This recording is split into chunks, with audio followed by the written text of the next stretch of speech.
The Igbo king, the people he's inviting, it's all because of the ECOWAS. If ECOWAS is not there, he couldn't have invited all these so-called Yam Festival people. Someone was also saying, I think I had a call from one Nigerian who was saying, but even if they come in their numbers, it's, they are, at the end of the day, they are coming to run a business in the country and all that.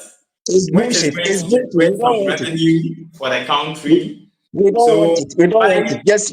What kind of business? What kind of business they It's bring? They bullshit. come We and don't do want them. small We don't thing want and then they're criminals. doing things underneath. Right. What don't are need they bringing criminals. to It's a Ghana? bullshit. Yeah, I'm a Ghana. Okay, yes, it's agreed that ECOWAS is the issue because it's a policy that has to be replaced, because then that will cut off that 90-day coming in. You have to apply for a visa and then there's a background check. So yes, that has to definitely be an issue. The Yoruba issue is more like, I think they have been more subtle about resettling here because apparently they were the original Alata. That's how Alata 4, that was the group that Buzia dealt with originally. So I think that is the demarcation. So I think the second time round, they came and were quiet about it because they had experienced that alien act of 67, 68 or whatever. So they widened up and they snuck in and then they were quiet about their business. So I believe that's why they're quiet, because I think the first time round they were loud and Buzia was like, because that time we're only about 6 million probably. So I think that's the issue. So they've come in and are more subtle. We're 9 million, yeah. Okay, because at the Star Wars, yeah. So I think now they know and they've come in and they are just going about their business. But the thing is that Nigerians' mindset is different from Ghanaians. And my issue with them is the disrespect. Because, for example, let's give them an example, because sometimes I think you have to give them a visual. It's almost like a dog, and I don't mean to equate human beings to dogs, but a dog that has about 30 puppies and a dog that has 2 puppies, of course, the 2 puppies are going to nap and doze, and whenever they want to feed, there's a tit ready for them to feed. The 30 puppies are going to struggle, and the runt of the litter would, even lionesses sometimes kill their young, unfortunately, if they have like 4 or 5, because they can't take care of all of them.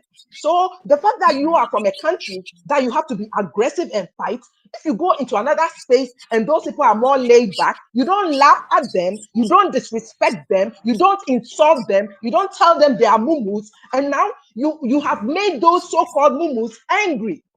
You guys, you are aggressive because you have to fight for your very living. Ghanaians don't have They to. have to Like, leave. we are They almost have to 30 leave. million. So we are They laid have back. to leave. So you cannot come and disrespect us. You understand what I'm saying? Because I don't understand why South Africa has safety nets for themselves. They have unemployed. They are one of the few countries, I believe, in Africa that have those safety nets that Europeans and the Americas, United States and Canada has. Like they have safety nets. You can get unemployment. Africans don't have that. So if you go to South Africa and you are even sneakily getting it, why can't you be quiet? But you have to be loud about it. I believe you me that Ghanaians, their heads are low, they are minding their business and doing what they have to do. But it's like wherever you go, you tread on people, and then when they call you out, and you don't like us, and who is jealous of you? That's why they will bring civil war. They will bring civil war. I'm telling you, they will bring civil war. With regards to the South African issue you were talking about, I heard some were also saying that they contributed to South Africa. That's the Nigerians also stating that they contributed to South Africa's freedom. Where's the those people, Rush, those people, they never tell the truth. These people, I never heard them saying the truth, because wherever they go, they lie. They are liars. They are very, very. I don't even want to use this word. So I mean, for them to come to Ghana all the time, I don't blame you and I or people who are on this platform right now. And always we are angry, we are this and that. But our leaders are the problem to this, what we're going through. Because what are you saying in Ghana as a president? And someone will come out and confess that I killed 2 virgins. I ate their hearts. You see what I mean? Should the lady that Nigeria girl took her daughter, up to now we don't know, and all of these things come out there. We never seen any leader coming out and addressing this for us. You see, so they think they are free, they are okay to do anything, and anything that they Okay, want to do to Ghanaians, we are accepted. We like it, okay. and that is Let why me. the Igbo king is able to come out and say Ghanaians It are will this, come we to love an them, end. It Ghanaians, will come. we are It humble, come. we are this, and they It are come to. taking our kindness for granted. Your best So stopping. for Your them best to stopping. do Your best for stopping. them I. for them to Yeah. do all these things, it's our leaders are giving them the opportunity, giving them the, what they want to do. It seems like they have bought them, they gave money to them. So it seems like they don't even Since see, they don't I even remember, hear it will what come to an end. they're doing.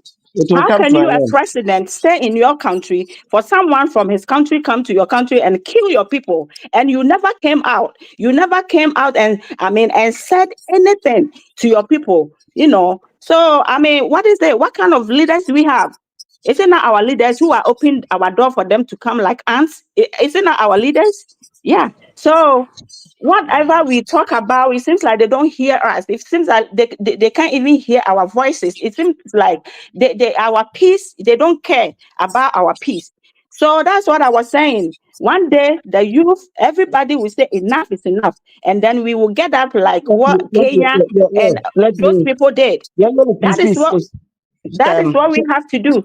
Okay. So, Raj, let me answer the question. Raj, I let me want answer that question. The question of okay. South Africans one, let me answer it to you because South Africans one, they are talking about apartheid when they claim that I saw the apartheid South Africa during my Okay. when they were in South Africa. This is foolishness. The fact that Nigerians fought, everybody protested against apartheid. I was very young. I knew that most countries in the world, even Europe, UK, were all protesting against apartheid regime. But the fact that Nigerians maybe devoted time or money for apartheid to come to an end, not even to bring in, you have ANC and other people, doesn't mean Nigerians should go there and commit crime. It's stupid. If you fought, if you protested or you played a part to liberate my country from white minority rule, does that mean you have to go and commit crimes? Eh? May I add something, please? Yes, Yeah, please. go ahead. Okay, so to add to what Angela said, then I'll come back to the apartheid thing. The leaders, yes, we have issues with the leaders, and I think it's because of historical, political, diplomatic stuff. Because I read something about the flooding that is going on in Nigeria. There's a dam that was created in 1982 between Cameroon and Nigeria, right? Cameroon built theirs, but the Nigerians in 1982 never completed theirs. So whenever Cameroon, there's over like a lot of rain falling, they open the dam and it flows. So it's something that Nigeria is aware of. The government is aware of. They didn't build since 1982. They haven't completed their part of it. Okay, so to coerce Cameroonians, the kind of, and I'm using the word coerce. That's not how I read it, but me, I see it as manipulation.